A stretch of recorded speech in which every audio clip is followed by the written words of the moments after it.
Hi guys, welcome to my kitchen and welcome to my home.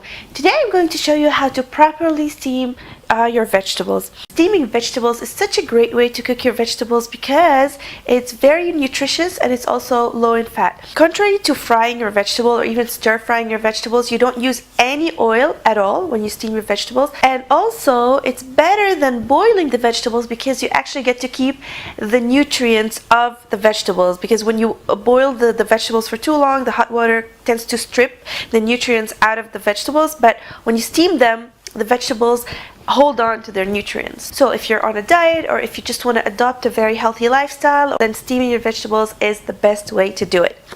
And it's so easy to do and very quick to do. You don't need any fancy equipment. You don't need to buy a vegetable steamer. Really, it's not necessary at all.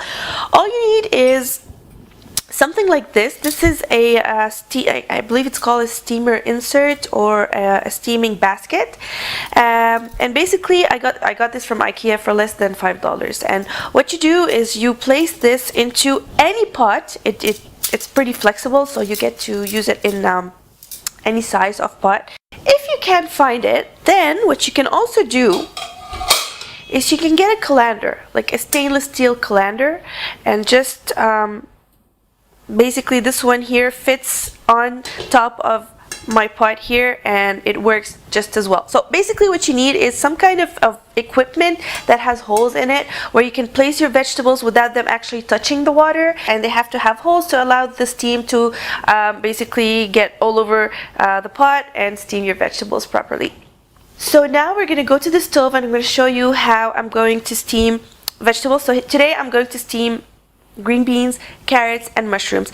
One thing though, because each vegetable has their own cooking time or their own steaming time, it is better to use separate or to steam the vegetables separately. I'm going to start by steaming the green beans using my colander. So what I did is I placed some water in the bottom of the pot. That's about less than 1 inch. Actually, it doesn't really matter how much water I put. What's important is that the water does not touch the vegetables. So as you can see here, there's still plenty of space between the bottom of the colander and the water. And then cover the pot and allow the water to boil. So what you want to do is you want to create steam in your pot before you place your vegetables, and that way the vegetables will cook faster because they would be in steam already and they will hold on to their nutrients longer. It shouldn't take any time to have the water boiling, just a few minutes. You see now the pot is steaming, so I'm going to place the beans in one layer like that and cover the pot and allow the beans to steam. Now the steaming time will depend on the type of vegetable, of course, and also the size of how big or small you cut them. I don't usually keep up with a specific time. What I do is that I check on them a few minutes later, and I know that they're done when I can poke them with a fork easily. So for these particular vegetables, they're going to take about 5 minutes approximately. Okay, so 5 minutes have passed, and you see, I know that my beans are done because if I poke my fork into them, I can do that very easily. Ready? It's not too tender, it's still a bit crunchy, and that's how I like it. So what I'll do is I'll remove the beans. I'm just going to check to see if there's water left, and yes, there is plenty of water left for us to steam the mushrooms. So just drop in the mushrooms in one layer like that, cover them and steam them until they are tender. And actually mushrooms require very little time to cook, so just a few minutes, 3 minutes or so should be enough.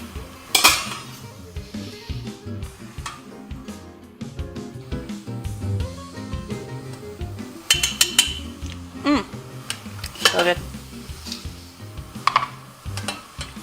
So normally at this stage I would add the rest of my vegetables and so on and so forth, and if I need to add some more water I would.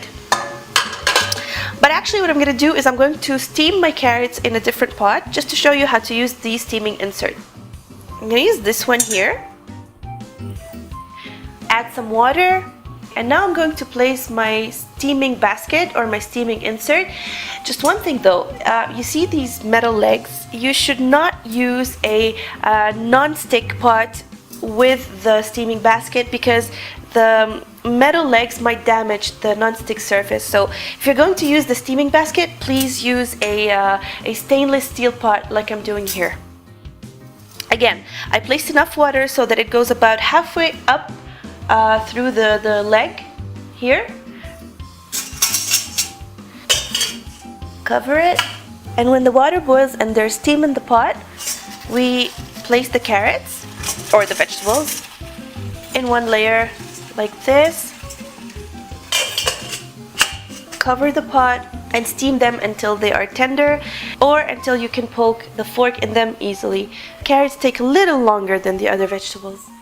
Okay, so I can easily poke the fork into the carrots so they're ready.